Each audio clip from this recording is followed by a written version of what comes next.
Homeless residents say they're being forced out of a hotel in Queens where they've been living to make room for migrants, and they don't know where they're going to go. It's not fair. It's not fair that we're from here and we got to move to make room for asylum seekers. I have nothing against the asylum seekers. I'm Hispanic myself.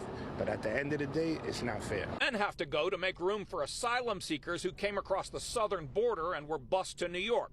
The city says migrant families need the individual rooms here because they can't be housed in congregate settings. Listen, I'm a taxpayer. I lived here. I'm from here. It makes no sense for y'all to move us to make room for the asylum seekers. Dozens of homeless people who have been staying in a hotel in Queens are being kicked out. They've been there for months. Many have jobs. But tonight, with barely no notice, they'll have to go to the Bronx or Staten Island. Flushing Meadows Hotel, which is now a city shelter for single men, is hardly ideal living. But it was still startling when residents learned today they have to leave now. They didn't even give us a short notice. They just woke us up and told us that we had to pack our stuff. Everyone's packing up and getting ready to go. They just said pack up, and some people will leave tonight, others in the morning. Do you know when you're leaving? Nope. Do you know where you're going to? Not at all. Residents did not want to appear on camera tonight, fearing the city might retaliate against them. But the shelter, residents were told tonight, is being converted to house migrant families from Venezuela.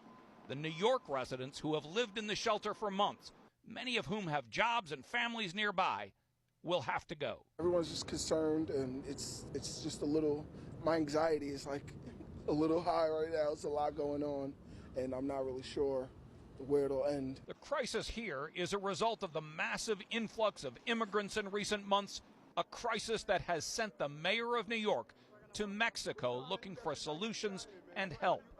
But there is no help for these men who have been told they have to move to shelters far from their jobs and their families. I honestly don't think it's fair because I already pay taxes as it is. I'm already living in a shelter, and being that this is my first time going through the shelter system, to get treated like this at a time when I need the help of the city, that's already crazy in itself.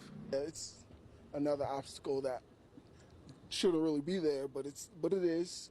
I just have to figure out a way around it. Residents we spoke with said that this shelter in particular provides them with caseworkers who have helped them find jobs and put them on a track where they could leave the shelter system entirely if they just had a little more time. But the city has apparently decided their time, at this shelter at least, is up.